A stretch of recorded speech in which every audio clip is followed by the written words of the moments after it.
And I'm going to start with our land acknowledgement. And for those who don't know, that is the ridiculousness clown show that was introduced into Canada, I don't know, 15, 20 years ago. And we do this performative uh, pseudo proto commie nonsense in our city councils, in our schools, at charity events, at sporting events. So because of that, we have our land acknowledgement that I'm going to share with all of you. And this is what I've decided on for now. And I think this really says it all. I think this really explains the state of Canada and all of us as a unified nation right now. We'll talk more about that in a little bit. We'd like to gently acknowledge that we're standing on the traditional territory of, well, whomever was here first and was savagely killing each other at the time. Anyway, they aren't in charge anymore. We're here until the Americans take over. So there you go. That is our land acknowledgement that I think we've decided on for now, but we'll see. We'll see how things move forward. I'm sure that's going to upset some people. Tomorrow, I'm actually going to talk about some of the grift you're seeing amongst Native communities in Western Canada and the setup, the brainwashing setup that you're all being primed with from all sides, not just one side. This is why it's important to call balls and strikes on all sides. That's the way you know when it's your own side that is attacking you. And I like to say that it's not your opposition or your enemy that's going to be brainwashing you because, well, you're just going to dismiss them right off the bat. But it's really the people on your own side who you think you can trust. Those are the people who are going to brainwash you. That's why I don't like to have sides. I don't like to join teams. I just like to be pragmatic and as reasonable and as honest as possible. That's my frame. Something that politicians struggle with. You know, I should tell you this. This is funny. One of the very first, not the very first, but an early conversation I had in politics. You know, testing people. For me, it's important to understand where loyalty fits in your life. I'm one of those people who happens to believe, let me just fix this camera's annoying on Substack. Sorry, everybody on Substack. I'm one who believes that loyalty to those you love and friends and all that stuff, that's very important. I remember asking somebody within the Conservative Party infrastructure, I said, I asked them that question, you know, that for me, and I think for most reasonable people, loyalty is everything. And he said, well, I don't know. I don't know if I go that far. I'm like, what do you mean that far? And I'm thinking like Scarface. All I got in this world is my word and my balls, and I don't give them up for nobody. Anyways, the response I got out of this guy was, yeah, you know, loyalty's okay, but yeah, that doesn't really have a place in politics or something like that. It doesn't have a place. It's overrated. However he worded it, I can remember. And I was just astounded. I'm like, oh wow, does your wife know that? So, anyways, thank you all for being here. And you know what? You all look amazing. You all look like you are full of great and positive energy today, you know? And hopefully we're going to work together and make today a more fun and more enlightened, positive day. But you're really amazing for being here. And thank you. Do any of you positive, amazing people have any interest in buying a Chinese car now?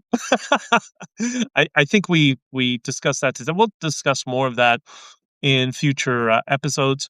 Right now, I should put this on Do Not Disturb. Jesse, I don't know if you want to check, if you can check, but I'm streaming this within the Discord server. And if you can, just I don't know, tell me if you see anything. If you don't, I don't know. I'm gonna have to do like a special nighttime test on Discord. Maybe I'll do Discord and locals and Substack one night or something like that to test out if it's not working. But we'll get to that.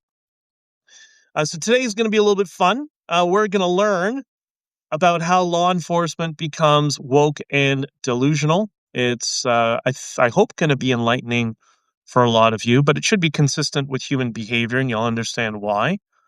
and why law enforcement focuses on Twitter and Facebook and X posts. And if you're thinking it, then you're right. Yes, law enforcement is a Dilbert cartoon. It really is. There's so much wisdom in the cartoon Dilbert over the many decades. So I encourage you all to go to scottadams.local.com. They're running all of the Dilbert cartoons historically, and they're pretty interesting. But that framing of the world, Hanlon's razor, that you never attribute malice to things that can be explained by stupidity. That's like 80%. I think that's 80% of the world. So check that out. Articles on Substack, bjdichter.substack.com, honkingforfreedom.com to get a copy of my book that you can see hold on, right there, honkingforfreedom.com. Get a copy of it there if you could. I promise it will also help you get a little hope for humanity, which was kind of the goal. And anyways, Substack and Locals, those platforms probably are going to be membership subscriptions over the long term. They're not now. So join it while you can. And eventually they will be turned on because there's going to be a lot more sort of exclusive type content. I'm always going to be streaming here and all that sort of stuff. But maybe we'll do a little bit more intimate things together, if you know what I mean. No, I don't mean it that way. But, like, maybe some nighttime stuff as my schedule starts to change over time. I'll be able to do that. I'm not showing on Discord right now. I don't understand. Are you in the live streaming channel?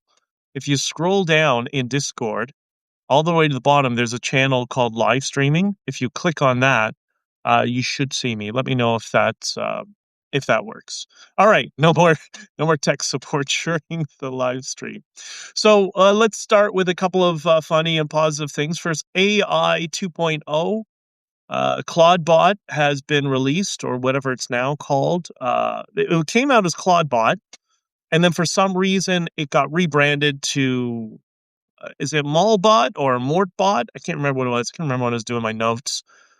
And that makes me think of a very valuable life hack when I hear, Claudebot has been changed to Mortbot or Molebot or whatever it's called.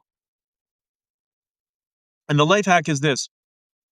If you're looking for advice in marketing and branding expertise, don't go to any developers or programmers. Just don't. You can skip that demographic. Go to another demo. Such horrible names. You even saw with Google when they were released Android, and they thought it'd be funny just to name, oh, this update's called ice cream sandwich. What? What? Like, so. Anyways, it's like the Big Bang Theory is running the world. Anyways, but the whole point of it is Claudebot or whatever it's called now. It's really version 1.0 of where we're going. And the big innovation that it has introduced and it requires a little bit of coding, or at least understanding of the structure of coding, to get it set up. But we're really at version 1.0, so it's still a little bit early. However, the idea is it will do everything. It will take over your entire computer for you. You set all the parameters, you give it access to all the APIs, and it will be able to function as though it's you on your computer. So anything you can do on the computer, it can do. That includes sending emails, logging into your banking, paying bills, everything. It's a 24-hour assistant. It is pretty wild if this works out the way it should be and the way it should. And this is kind of the holy grail of AI, or one of the holy grails of AI, is if you can get a digital virtual assistant that is an AI, that will be life-changing. So I'm very, very excited about that. I know a number of you are very uneasy with automation, with this degree of automation and security, and I get that, but This is just where the world is going. It's just the way it's going to be. And technology, like all things in throughout the history of humanity, there are trade-offs. And the trade-off here is going to be, security, autonomy, but the benefits I think will greatly outweigh it. I know a lot of you will disagree with that, which is great. I want us to have things we disagree with, we disagree with each other on, but it's important to acknowledge that this is what's going on. And I'll explain it as I'm learning it, and you'll tell me why you don't like it. And that's cool. That's great. But just to be aware of it. Uh, Jess says, I literally see no live streaming link. Okay, it's not a link, it's a channel on the bottom of Discord. We're still working on Discord on this end. But okay, we'll work on that together, Jess. But thank you. I appreciate that. That's very sweet of you. Side post. So those of you who are familiar with Scott will know where I'm going with this. That's the beloved Scott Adams, who has departed. And for those who didn't see, I was on with Scott Adams' team on Monday of last week on their stream or on their podcast, whatever you want to call it. And I will likely be joining their Twitter space later on today, just for a little bit. I don't have a ton of time today, but I will be going in there. So, according to Eric Dolan, Scott's favorite person at SciPost, he posted an article about another study. What do you think the study said? Well, the study said this. Researchers have found that individuals who frequently signal their victimhood often possess higher levels of narcissism.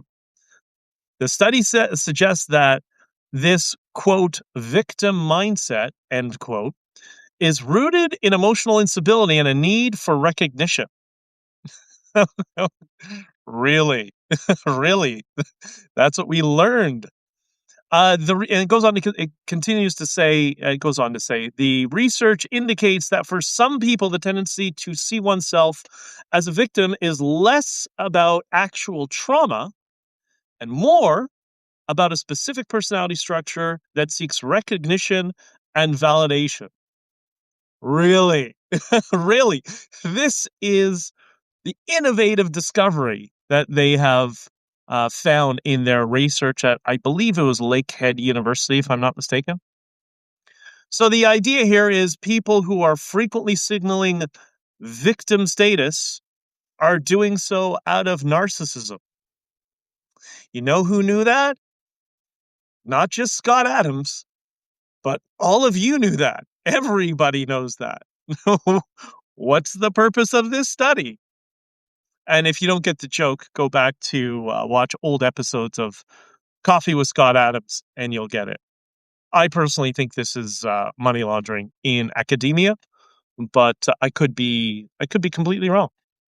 We discussed CAFE, which is the corporate average fuel economy standards that were implemented by, I believe, the Nixon administration in the 70s. That's what led to the total collapse of the American auto sector throughout that time in the what was called the malaise era in cars.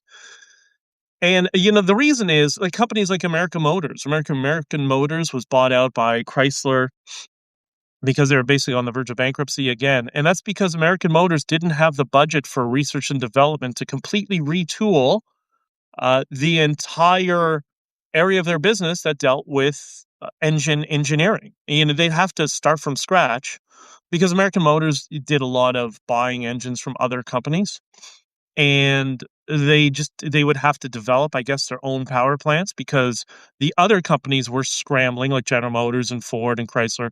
They were scrambling to build their own power plants so much that Chrysler said, screw it, we're just going to go to Japan and buy these Mitsubishi engines. So all those K cars, minivans, all those engines are Mitsubishi.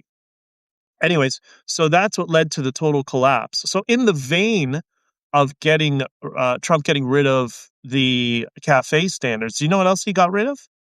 Those of you, if you know truckers or have truckers in your family or you drive a diesel car, you'll know what DEF, which is diesel exhaust fluid.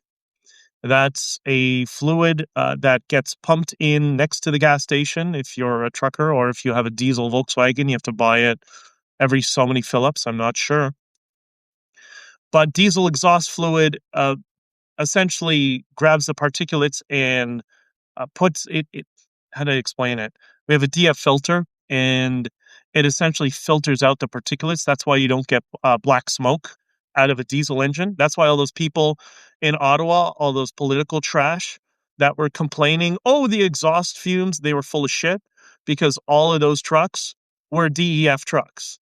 So there's no such thing as particulates because they're all D. I did TikTok about that quite a while ago. So, anyways, Trump has gotten rid of diesel exhaust fluid, and so for many of us, thank you, Mr. Trump. You just saved us $50 a day in expenses in DEF.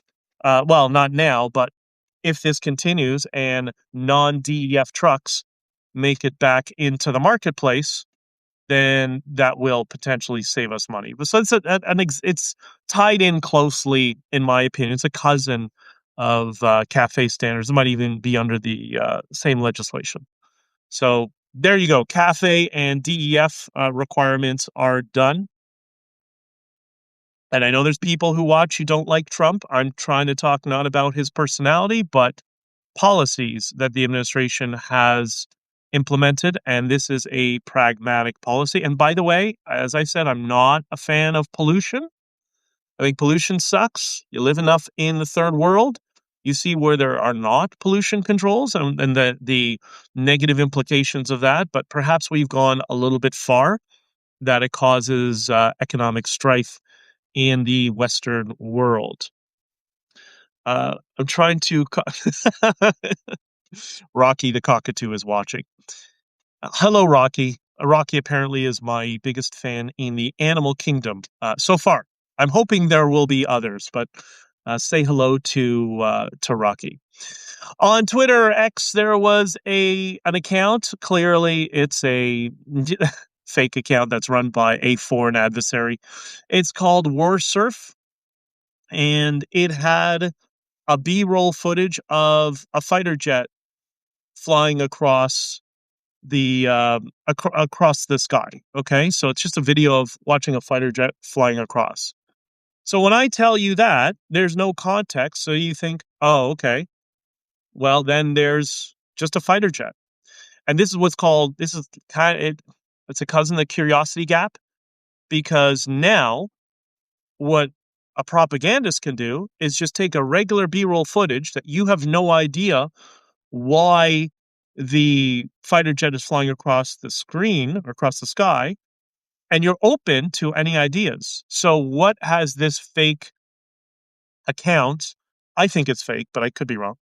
What is the context that they're trying to infuse in the subconscious of people that watch it?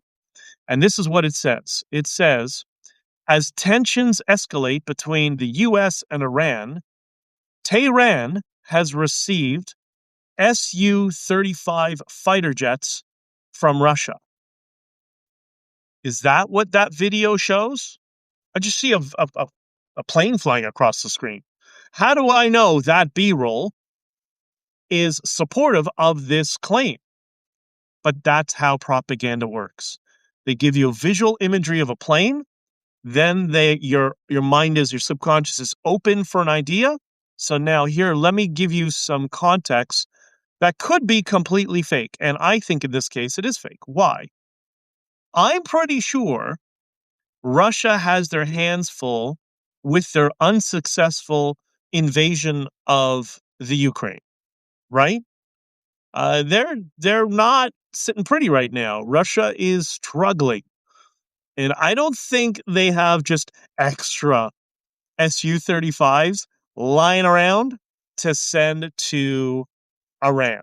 I don't think they would waste would you waste your valuable resources on a competitor in the oil industry? Because both Iran and Russia produce oil, so they're in competition with each other, right? But they're also friendly because they're adversaries of the free Western world. They have a problem with that for some reason. But do you really think they're going to sacrifice fighters that they need right now to protect a competitor? That doesn't make much sense. And you know what? So the people who say, "Oh, well, Russia and Iran are working together and they want to become an economic and oil bloc or however they want to frame it." Okay, maybe, but then there's also the competition framing. Doesn't it make Russia more powerful if China is completely dependent upon Russia for oil as opposed to having two sources? If they just have one source, wouldn't Russia be able to jack the price of their oil that is, subverting all the sanctions? It would be in their interest to see economically, it would be in their interests. I don't know. It can go either way. I get it. But I just want to show kind of the other side of it. But I don't think there's any chance that Russia is going to use its limited supply of Su-35 jets and hand them off to Iran. I just don't think so. I think they have bigger problems right now, right? Okay, so the next, yeah, well, we'll talk about that more just tomorrow. And thank you, Jess, again. Please like, share, subscribe is what she says. Hit that like button. So we discussed that next. I posted yesterday and I talked about the arrest of Don Lemon, and we all kind of chuckled, and we know he's completely dishonest and a wannabe propagandist. We get that, right? I just, as much as I like Don Lemon, he's largely irrelevant, right? Like the guy went and nuked his own career. And I think the final straw was the conversation he had with Elon Musk. And Elon Musk clearly was just trying to have a conversation in good faith. And it became very obvious that he wasn't. Um, but I understand the frustration people have with Don Lemon and a bunch of proto commies invading a church service, especially in the current era where over 100 churches have been burned in Canada and no one in law enforcement cares about it, or at least no one in media talks about it. So, and we also see what's happened with Notre Dame in France and churches across France that are being burned as part of this encroachment from Islamic extremism and communism into the West. So I understand the sensitivity and the context of the era that we live in and why people would be hypersensitive and want to act. And that he's not reporting really. He's an activist, right? He's an activist with working within that infrastructure. But I think he's kind of a barfly, right? I think he's really irrelevant. Yeah, he'll do the thing, and some people will pay attention to him on what I call blue ski, blue sky, just because it's far left communist nonsense. But I understand that the people on blue ski will think it's a home run for them, and but he's just largely irrelevant at this point, in my opinion. But arresting him and charging him under the KKK Act, as much as I think that's hysterical, and that does send a message, I'm starting to change my mind on this, and maybe you have some thoughts and ideas that would counter this. I don't, like I didn't like when Tommy Robinson was repeatedly arrested and harassed for exposing the RAPE gangs in England. I was not a fan of him being lawfared in that way. I didn't like I don't like lawfare in general. I didn't like when he was lawfared. I didn't like when many others were lawfared. Donald Trump. I don't know, me being lawfared. Like I'm not a fan of, and many other people I know who've been targeted in lawfare harassment suits. I'm not a fan of that, and I know it's not exactly the same thing, but it does smell very similar. And I get it. We all want retribution, but he's irrelevant, right? And I think what I'm more concerned about is, let's think on the pragmatic level, the potential for blowback. Don Lemon has no career left, and he's looking for work, which is why he's gone out with the proto commie activists that are foreign funded looking for a job. And maybe they just significantly elevated him amongst the far left. Notice the far left all of a sudden is pushing the First Amendment and free speech, right? That's all you hear about it. And we'll get to that in a minute. But I went on to Bluesky, and you see all these rallying cries and all the NGOs that have graphic designers, the ones who are making all the signs for the foreign paid for fake protests, that they all share the same sign and all that sort of stuff. I explained that on Scott Adams' stream, how you can distinguish between a genuine a genuine protest versus a fake protest. And you can see that on Bluesky. You see they're all, in lockstep. They're all sharing the same images and, setting up. They're all coalescing around Don Lemon to make him the martyr against Trump. And I guess Don Lemon just found a job, right? I think that's what happened. I'm going to play a clip that ties two concepts together. This idea of Don Lemon and something we've discussed previously, which is the emergence of the far left MAGA copycats, and in this case, we can call it communism with a cowboy hat. Remember, we're still experimenting with this stream, so I think Substack will be able to hear it, and I'll actually put my mic closer. If I can find the video, where is it down here? Yeah, and on the RMTP stream, it'll come through, and if you're listening, you'll hear it. So I think it's the it's the audio that's most important. So I'm gonna play this right now. This is something from what's his name? Something's called Cowboy Paul or something like that is the name of his stream. Anyways, let's give him a listen and a view for those of you on the RMTP, and then we'll talk about this. Okay, remember, this is the idea of where the left is going when they abandon wokeism. All right. Don Lemon and Georgia Fort have been arrested because an ICE agent murdered Alex Peretti on the street and Renee Good on the street, and they've been caught assaulting people and everything that has caused Donald Trump to lose his control of the immigration narrative. So, yeah, go arrest Don Lemon as a distraction. That and Donald Trump is in the Epstein files. This is Old Texas Paul. Hope your coffee is as good as mine. Old Texas Paul. Well, I hope it's better.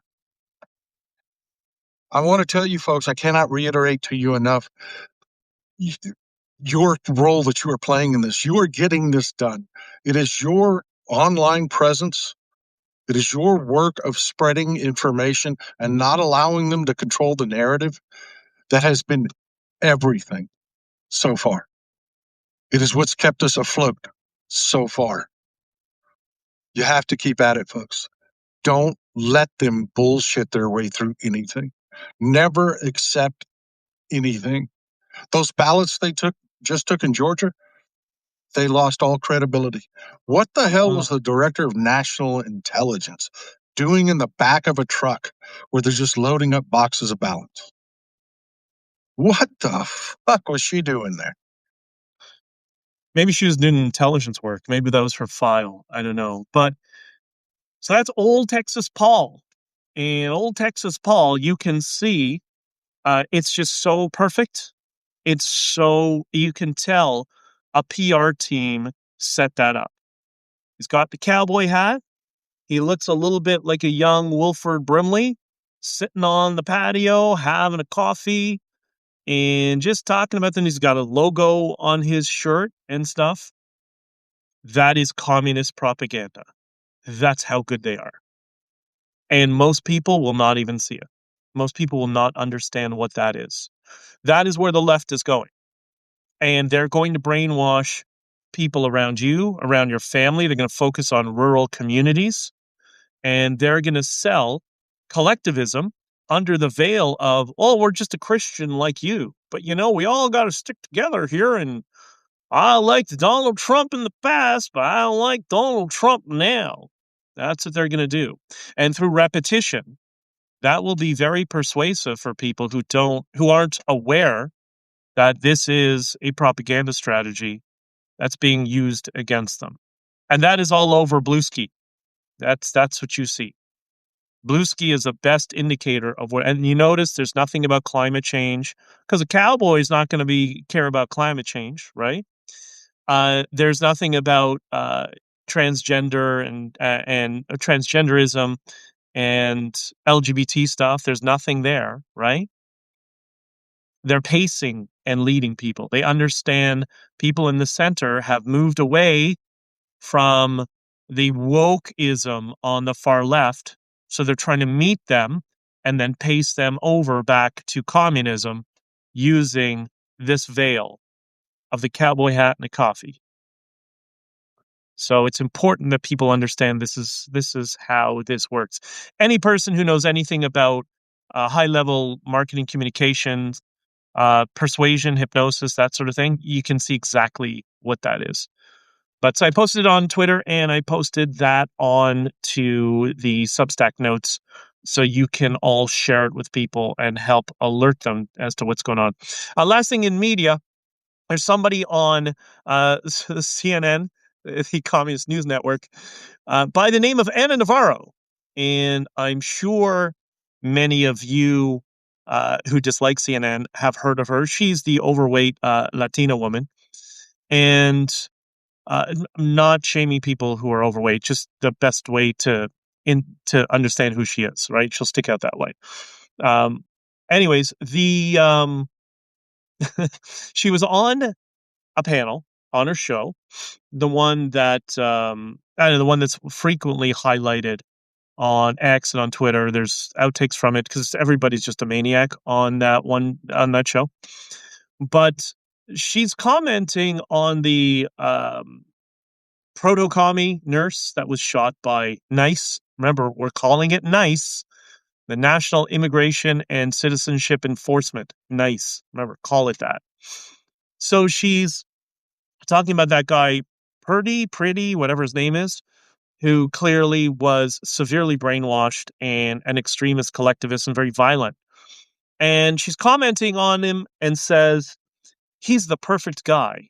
The guy you'd want your daughter to date. The guy you'd want your son to grow up to be. He was serving humanity. There's nothing about that man that wasn't wonderful.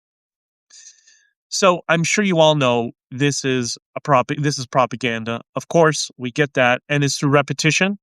You know, she said the same thing over and over again, but didn't say nothing other than he's a nice guy. She just said it in 3 different ways, which is very persuasive. And you hear politicians do that all the time, right? They'll say things like, it wasn't the right decision 6 months ago. It wasn't the right decision 2 years ago. It wasn't the right decision 10 years ago. What did they just say? Absolutely nothing. But this is how communication to your subconscious works. So anyways, but I want to give you an additional insight into Anna Navarro and this, not so much the propaganda strategy, but her people like her specifically. So I don't know her, but I know her archetype. You see a lot of this in Latin America. There's a certain archetype that she's exactly like this, and I'm sure my Latino friends will understand this because we've all seen it in Latin America frequently.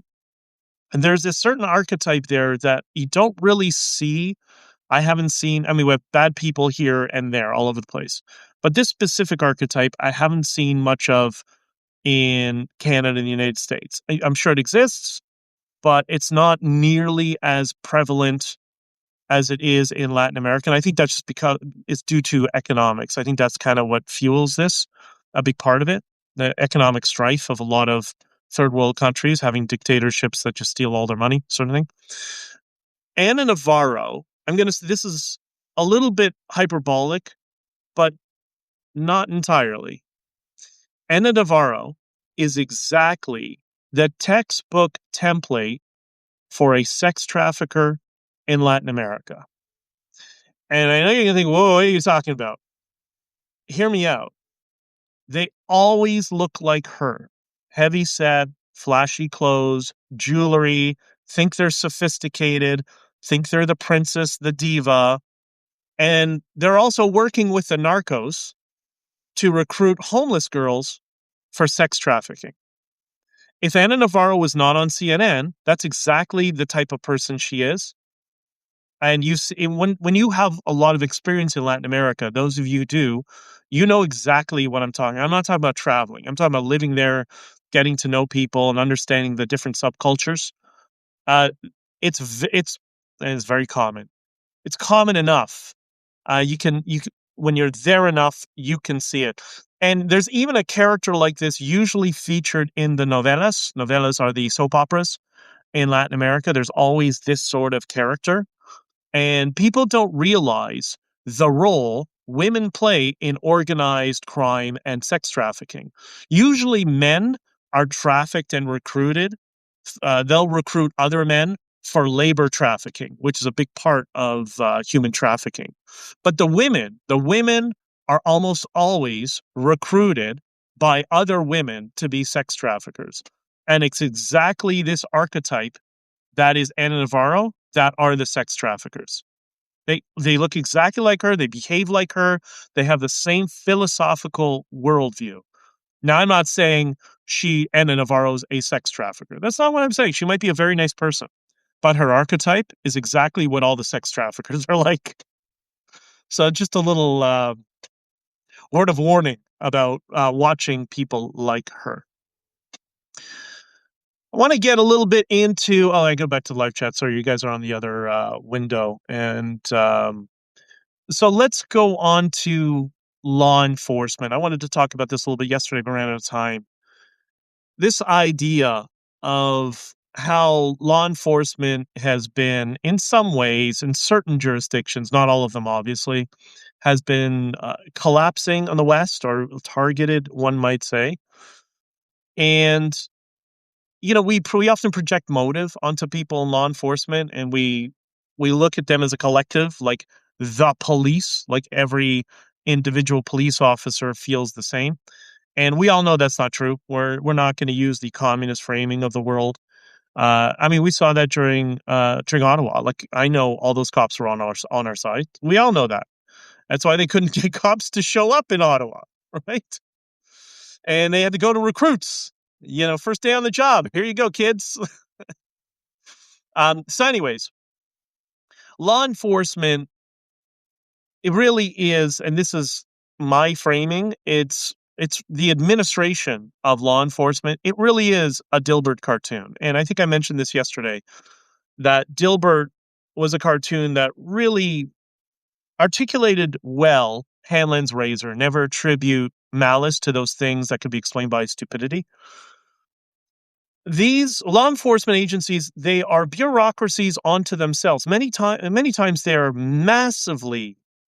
uh, they're massively gargantuan organizations. They are significantly larger than many corporations often. And the brass within many police agencies are politicians. The brass being, chief or deputy chief sometimes. Those are politicians, and they often are in that position. They climbed the ladder, did all the social justice garbage in policing that's ruining it because they wanted to be elected into office. And a perfect example of that is Member of Parliament Bill Blair, who was a police chief in Toronto, if I remember correctly. And his political campaign was almost exclusively funded by radical Islamists, Bangladeshi Islamists, in fact, because I know people who volunteered on that campaign and reached out to me and said, we know you're not a Liberal Party supporter, but we're friends and all. Why we have all these Bangladeshi jihadis? I'm like, oh, that's money laundering for terrorism. That's who's funding his campaign. And of course, in Canada, we don't prosecute anyone, right? We don't. It's all parking tickets, speeding tickets, and people who say bad things on Twitter, right? That's what gets prosecuted in Canada. Well, there's a series of steps that have allowed this to happen, right? So this is with the brass is where you have the politicians, usually DSs or detective sergeants and down. They're usually quite frustrated with the brass because, as some say, they're just whores. They'll just whore themselves out.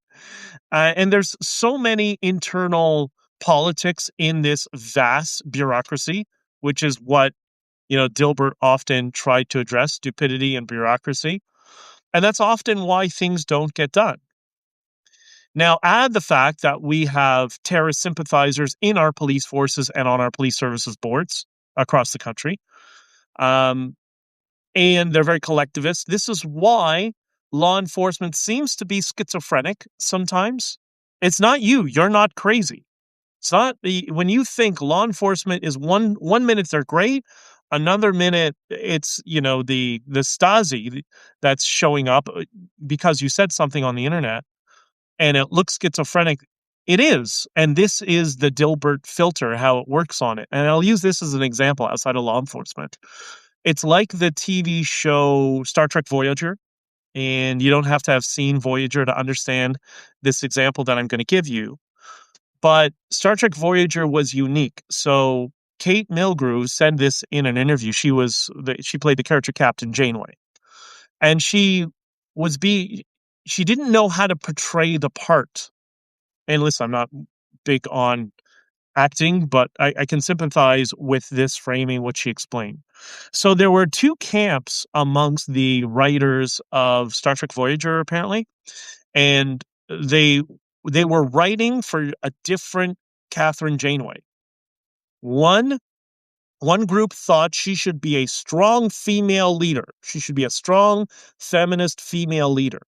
The other camp thought she should be the motherly, caring, empathetic type of leader. And they would be taking turns writing episodes. And so Kate Milgrew had said in some interviews previously that she didn't know how to play one character one episode and a completely other different person another episode. So she thought, well, why don't I just imagine that I have some level of schizophrenia or mental illness or trauma, and that way I'll be able to navigate uh, these two dynamics, which are the polar opposites, because the writing teams were at war with each other. That's what's happening in law enforcement. And it's happening in law enforcement in many jurisdictions around the Western world. I know this is particularly only the Western world. This is law enforcement in other parts of the world. They're the criminals. They're the ones who actually kidnap you. But that's really what's going on. And I think if you understand that, then it starts to slowly make more sense. And I'm going to bring the two together so you understand what's happening in intelligence agencies, which is people always think the two are separate. They're not. I think if I'm not correct, I think the largest intelligence agency in Canada is the OPP, if I'm not mistaken, and the RCMP is the second largest, and then you have intelligence within the military, and you have CSIS, which we're going to get into in a second. But yeah, law enforcement often has the largest intelligence agencies, with the exception of the United States. The United States has CIA and FBI and NSA, and that's a whole different behemoth. Okay, but that's the Canadian model, from what I understand, is how many countries around the world work as well. So obviously not all, but many of them. So how do these intelligence agencies become woke? And it'd be interesting. I asked some friends who uh, are retired but understand the mechanisms and the process in the United States. But from what I understand, there's some similar trends happening in the United States and Canada. So this is the trajectory of what happens in Canada and part of what leads to law enforcement locking on people's doors because of what they posted on Twitter yesterday. Or sorry, X. I apologize, X. So the trajectory is this: there is a quota now for diversity quotas in Canada for female police officers and diversity police officers and whatever. And all of that, I think we all understand that doesn't necessarily come from a bad place, wanting to have all sorts of people to be interested um, in law enforcement. but I don't like the communist framing of it, the quota stuff based on your race. That whole ethno-communist idea I've shared on the radio as well as here, that it's communism based on race, not based on the working class, right? So it utilizes the progressive stack and to categorize people as opposed to their economic place in society. Because, of course, these are all champagne socialists. They're all wealthy people who are doing this, or middle class people. That's why all these activists on university campuses never talk about money because they're all spoiled brats. And I know because I dealt with them on a university campus for a decade. So, anyways, the trajectory is this: they'll make a quota, so we need to hire more women police officers. And even if we have to lower our standards, we're going to hire women police officers. So they get a job, they hire women police officers, and okay. And listen, there's some women police officers who are, from my I understand, who are amazing. A friend of mine who's a cop, he said, there's a couple of women cops, like I would give my life for them because they really saved my ass when I needed. They're really good. So there are many women police officers who are uniquely capable. But if we look at people broadly, there it's just like we've seen in the trend in Scandinavia that when women and men are allowed freely to choose their career path, men just generally choose one direction and women generally choose more empathetic directions. That's just how we are. But individually, of course, there are exceptions. Great. Well, what they're trying to do is trying to force a mass percentage of police officers to be women when there's not supply. So what happens in economics is that supply demand ratio. Well, there's not enough supply, so they have to lower the standards. And they have to admit people who probably shouldn't be police officers in just because they, because they have a vagina. That's what it boils down to. It's really disrespectful to women. Now, who's calling me this time of day? You should know if anything should be watching, by the way. I'm gonna give somebody a hard time because they not only should be calling me, they should be watching. And he's gonna call over and over. I'm trying to close this app. Sorry, guys. I apologize. So, anyways, so what they'll do is now they've introduced this quota of so many women police officers. Those women police officers will go through the system, police training, and they will get hired as a cadet. They'll get training, and then they'll be an officer on the beat. Okay, fine. What happens after 2 years? Not to every one of them, of course. We don't speak in absolutes like communists. We're talking about broadly how the system works, right? Systems over goals. We're talking about the system. Well, what happens is after 2 years, many of them get pregnant because they want to have a family, which is great. Great. They want to have a family, want to get pregnant. Great. So they're a police officer. They have 2 years they have cadet experience, and then, I don't know, a year and a half of policing experience, which anyone who's a cop will tell you 1 year of experience is not going to count, especially in a place like Canada where we don't have the same crime rate as you have in, like, I don't know, Detroit, right?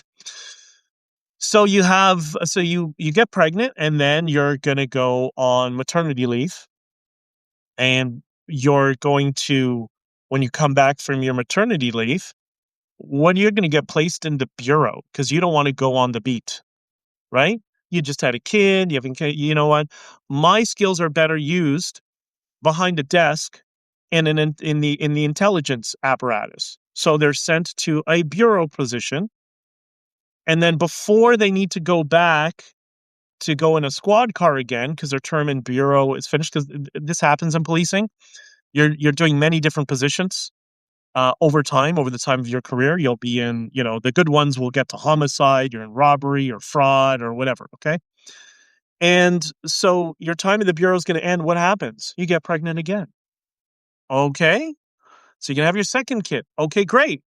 So now what's going to happen? You're going to go on maternity leave and you have your kid. So you're going to go you're going to stay at the bureau. You can go maternity leave. And then when you have to come back to law enforcement, you don't want to go back on the beat. You got two kids at home. You don't want to risk your life. You don't want to be in dangerous situations, going into crack houses and whatever. And I can understand that. That's completely rational. You would feel the same way. So it's not that they're not them being evil or irrational. They're being practical. They have kids. Their priorities have changed, and their priority is their family at home. So what do? They fight tooth and nail to remain in a bureau position. So they are now permanently in the intelligence apparatus being trained to be an analyst. But there's a problem when you're an analyst and you've never arrested a bad guy. You've never had a gun pulled on you. You've never, somebody told me they many of these newer young officers that they finish university, they'll go to police academy. They come in really woke and stupid. And then they go out, get in a squad car, and they experience real life. And it takes a few years, but it undoes the woke nonsense, and you start to see the world for how the world really is.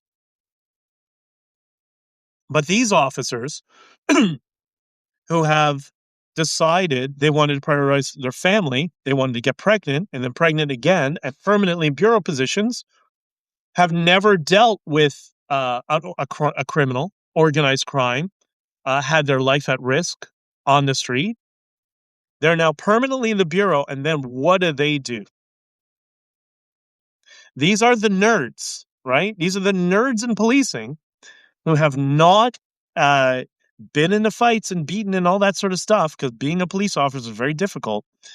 They then start to focus on Twitter and social media, right? Because they're still woke. They haven't been unwoke on the job. So they still hold that woke collectivist worldview. So they focus the target of their intelligence reports on Twitter and Facebook and X. They've never heard of Islamic terrorism. They never had to deal with it. They've never had to go into the madrasa where they treat them like garbage, like 1/5 of a human. And because they're female, they're not allowed in the mosque. They haven't experienced that. So they never heard of any of this sort of stuff. And then they become our our intelligence analysts in the police forces, and in CSIS. And by the way, this is what CSIS is, from what I understand. This is what CSIS has become. It's gone from a bureaucracy to a woke bureaucracy.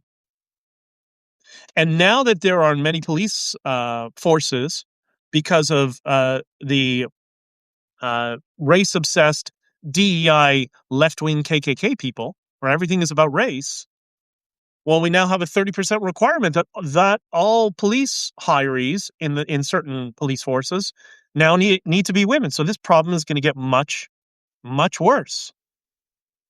So that's right. It's a Dilbert cartoon. It's a DEI Dilbert cartoon policy. And that's what's leading to, oh my God, these people said bad things on the internet. Therefore, they're a national security risk. Does that now explain some of the nonsense you saw around the trucker convoy? Because they spent their life, it's these sorts of analysts who know nothing about the real world, have never been in front of a bad guy, and they're doing all their work like journalists on Twitter and just reading people and not understanding context of people's messaging. Some people say stupid things online, like the woke right stuff. A lot of that is trolling. And it's gotten a little out of hand, but it's trolling. It's stupid. But they don't understand that.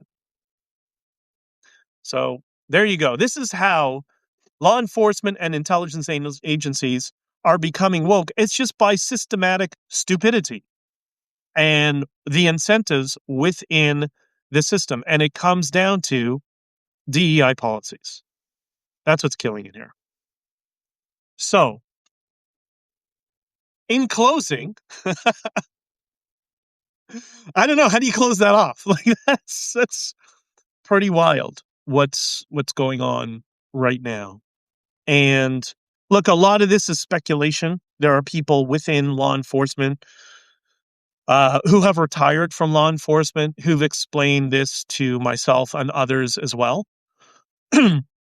But this is a known thing within law enforcement. It's kind of the unofficial, official positions that people discuss that's leading to the erosion of law enforcement and our intelligence services within the West. And it's this is why this whole ethno-communist framing or the postmodern framing of the world is so vital for people to understand so they can push back against it and say, no, this is why it's so important that the Trump administration, whether you like them or not, has made these collectivist DEI extreme racial policies, has made them illegal. This is why it's destroying government institutions from within. From within, and hopefully, there's going to be an end to this, right?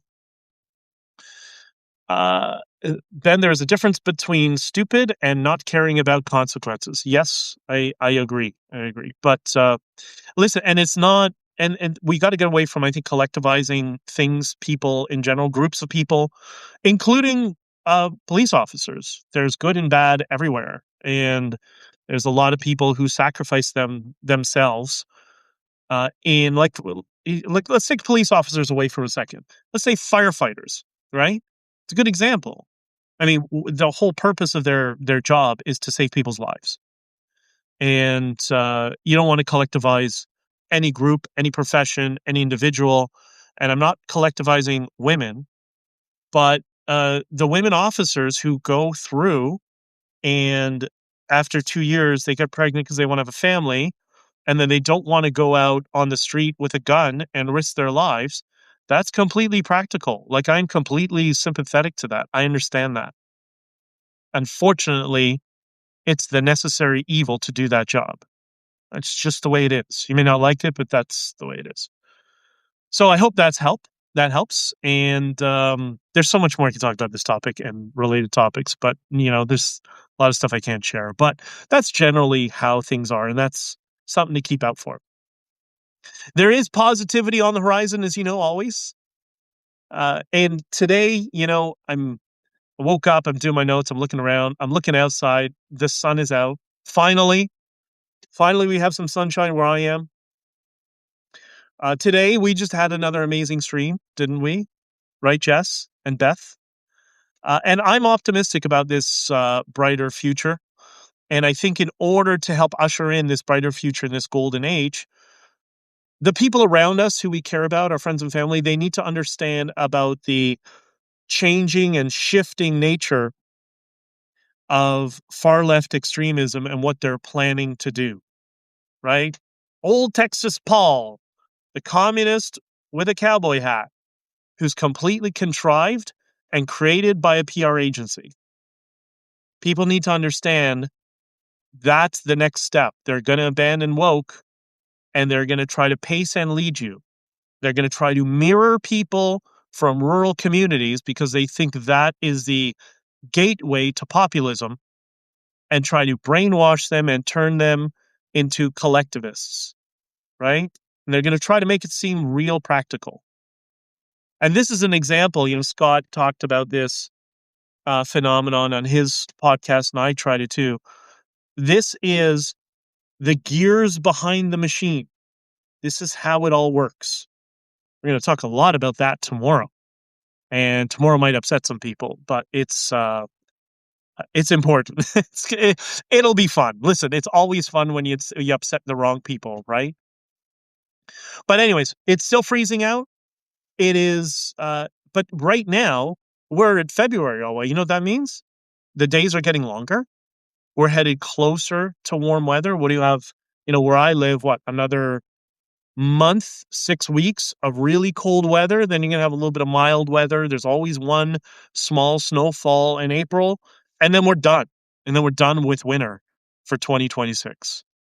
So I think I'm positive, not just about the weather, but about us coming together and helping each other. And listen, there's going to be those of you who disagree with me. That's great. You can disagree with me. Send a post on Bluesky or anywhere, whatever.